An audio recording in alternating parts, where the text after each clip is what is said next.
Szóval folytatjuk az almaecet készítést, ami úgy néz ki, hogy jelen pillanatban az üvegben benne van az alma. Van benne, mivel ez egy 3-3,5 literes üveg, benne van 3-4 evőkanál cukor, és körülbelül az üveg nyakáig, de még lehet, hogy egy picit több vizet is önthetünk bele, ez végül is nem olyan nagyon fontos. Ez csak annyi, hogy mennyi ecetünk lesz. Belerakjuk ami még nagyon fontos, hogy ezeknek az almáknak nem szabad kilógnia a folyadékból. Erre többféle módszer van, attól függ, hogy milyen nagyszájú edényetek van. A lényeg az, hogy van, aki egy kis pici kávés csészének a tálkáját használja, fogja és abból nyomja le. Én most a fagyis fakanál, vagy fagyis fogókát fogom beletenni, és abban fogom lenyomni, hogy mindegyik alma az a víz alatt legyen. Ez nem az volt. Úgyhogy és akkor így mindenki alatta van.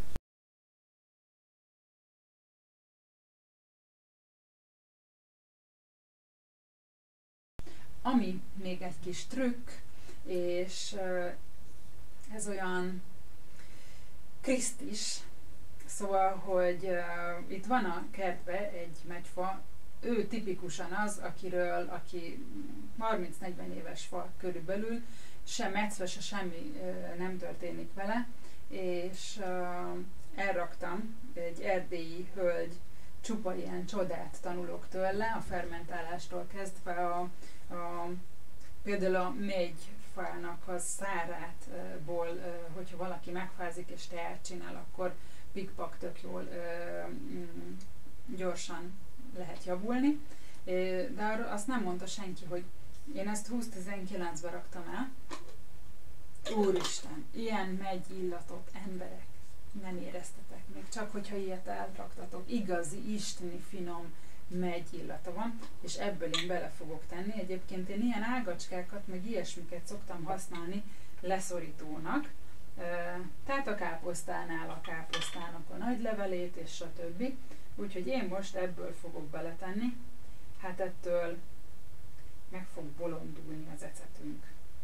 És azt fogja mondani, hogy táncra perdül, nagyon gyorsan el fog készülni, és isteni finom lesz.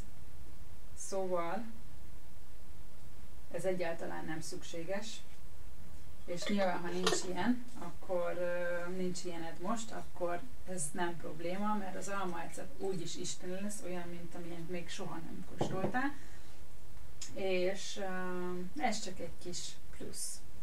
Szóval, mint említettem, van ilyen oltó anyagom, ami a korábbi ecetből van, és benne van ez a zselés anyag, hát én ezt megpróbálom kihalászni,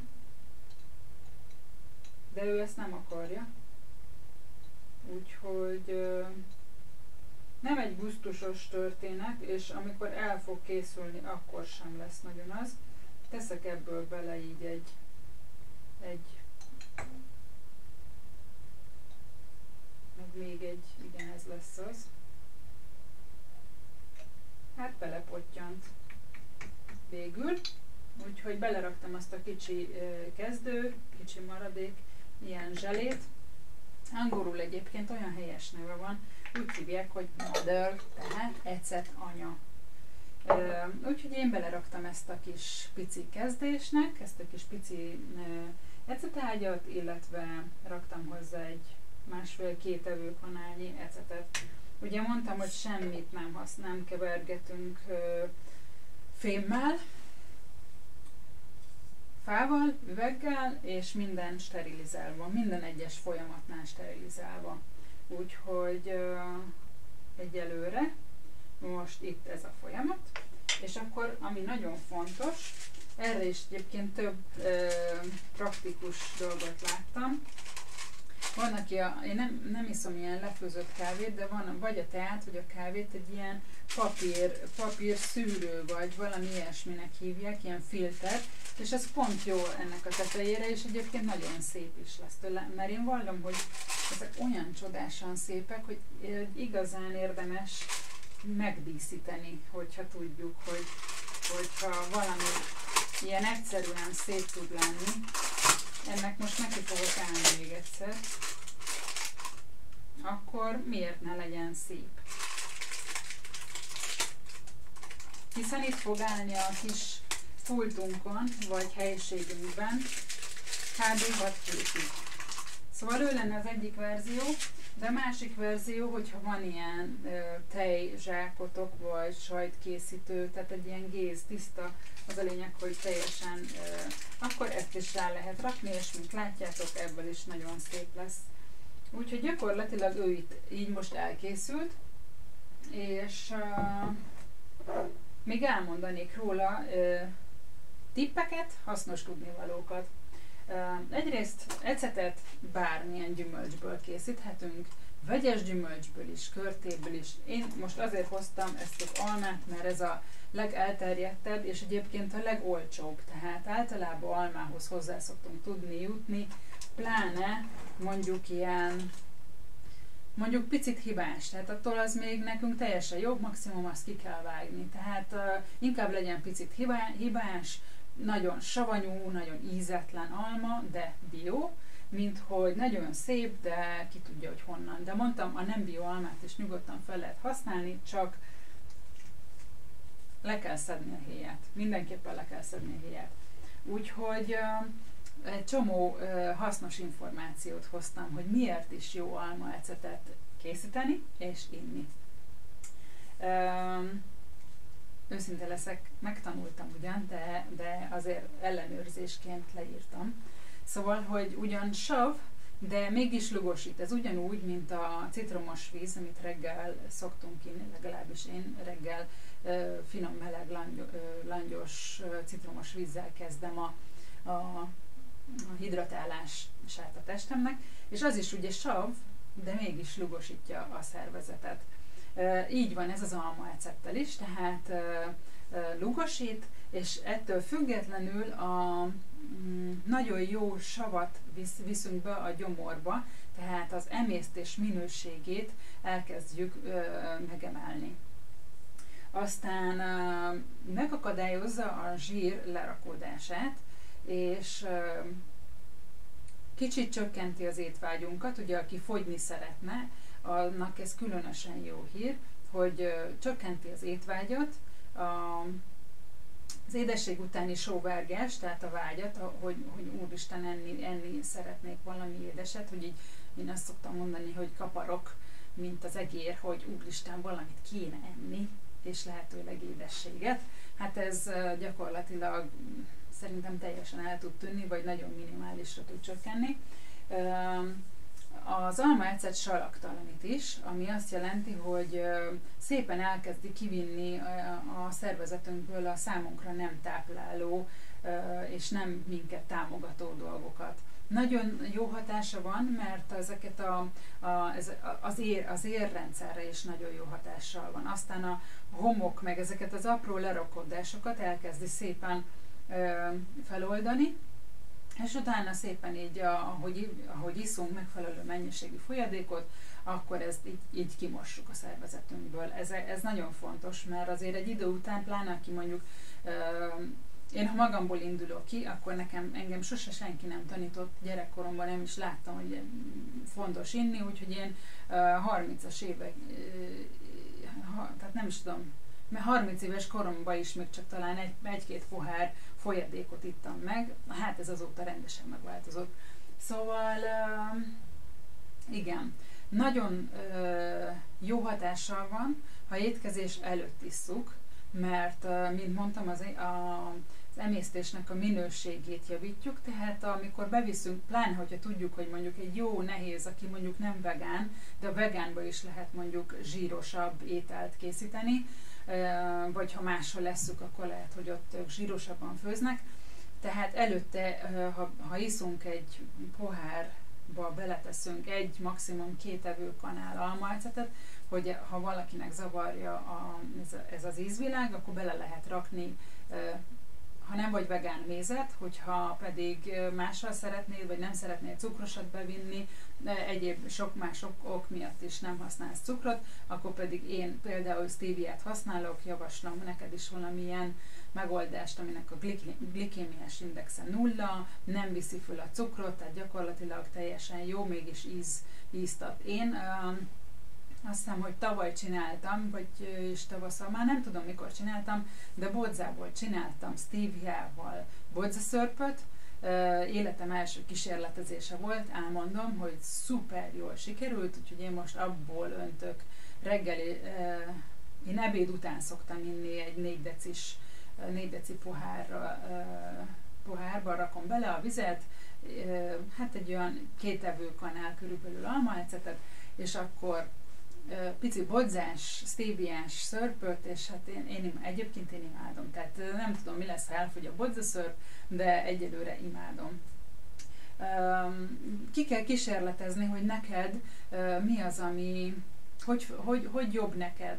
Tehát van, aki reggel issza étgyomorra, van, aki este, van, aki mindkettőt csinálja. Nekem a legjobban az vált be, hogy ebéd után megiszom a 4 deci vizemet. Úgyis igyekszem ilyen szokásokat kialakítani, hogy reggel kezdem a langyos citromos vízzel, aztán utána jön attól függ, hogy mi a napra, amit iszunk, hogy most préselt répa, gyümölcslét, vagy ilyen fermentált levet. Tehát én rögtön reggel kikészítem a leveket, hogy ebből is késztessem magamat arra, hogy igyak. Úgyhogy ebéd után meg szoktam inni ezt a 4 deci almaecetes kombót, és este pedig egy olyan 5 óra fele, akkor pedig különböző, éppen aktuális teaféléből szoktam egy olyan jó 4-5 decit meginni, körülbelül. Nem tudom, mennyi lehet az a bögre, jó nagy bögre. Úgyhogy most épp egy női teakeveréket iszom, és ezt fogom most 1-2 hónapig inni gyakorlatilag, és most átgondolom gyorsan, hogy még mire jó. Igen, nagyon jó. Tehát, hogyha például van ilyen kajakóma, amikor kiütötte magát az ember, egyrészt lehet túl sokat enni, vagy túl sokat és túl nehezet, vagy csak túl nehezet. Tehát bármilyen ok miatt érezzük azt, hogy na, most már csak az ágyat kívánjuk, akkor érdemes inni egy ilyen almaecetes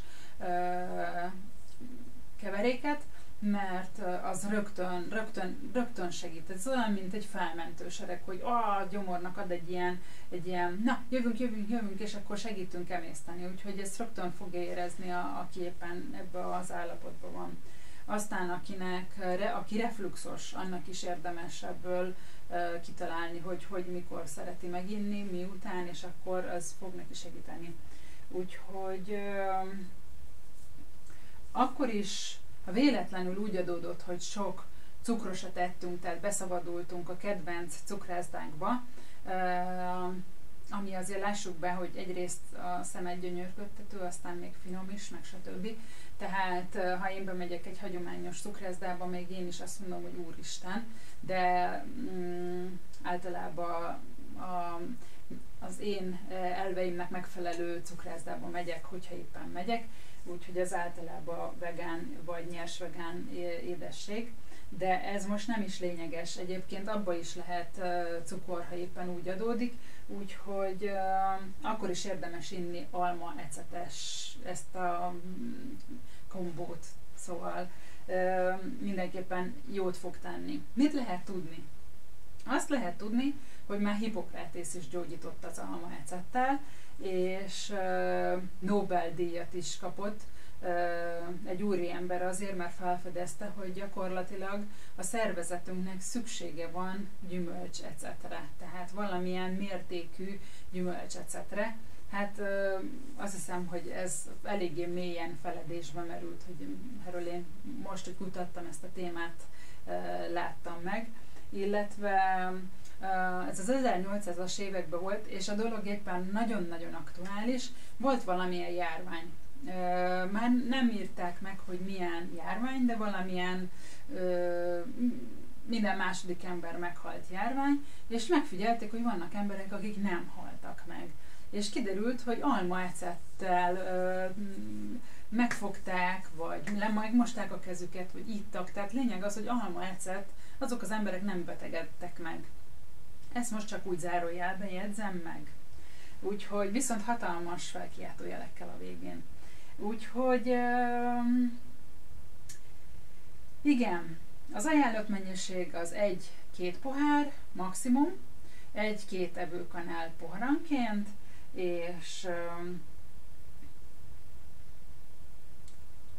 olyan hatása, ami rossz, arról nem tudunk. Tehát vagy nem hat esetleg, de hogy ártana, arról nincsen információ. Úgyhogy átgondolom, hogy még mi az, ami kimaradt. Tehát 2 fázisból áll az almaecetünk. Most elindítottuk az első fázis, ez 2-2,5 hétig tart, majd jön az ecetesedési folyamat, az körülbelül 4 hétig tart, úgyhogy majd később hozok videót még erről az almaecet kérdéskörről, vagy aztán lehet később egyéb másmilyen ecetről is. Mert ha ilyen szépen fogyasztjuk, akkor ez hamar el fog fogyni. Jó, ez a mennyiség nem olyan nagyon hamar, de azért egyébként szuper ajándékötlet. Tehát, hogyha veszünk egy ilyen szép üveget, és belerakjuk a mi házi almaecetünket, és szép megmosnizzuk, akkor jön a karácsony, és nem tudom most, hogy hány hét van karácsonyig, november, 12. december, még el is készül. Még karácsonyi ajándéknak is tökéletes. Úgyhogy én ebből a csodás, szép, varázslatos almaecet készítéssel és az almaecet folyamatával kívánok nektek most neked csodás napot, és hajrá, drukkolok mindenkinek, kérek szépen információt arról, hogy kinek hogy sikerült, képet. Ha tetszik ez a videó, és szeretnétek, hogy csináljak még, akkor iratkozzatok fel, mert akkor engem is támogattok, meg ti is hamarabb kaptok értesítést, hogyha csinálok videót. Azt a pici csengőt állítsátok a sötétre, mert akkor nem a YouTube dönti el, hogy most kaptok róla értesítést vagy sem. Úgyhogy írjatok kommentet, kérdezzetek bármi, én minden kérdésre fogok válaszolni. Csodás napot, nagy ölelés, csücsörrátok a nap! Az élet fűszeres, Kriszti.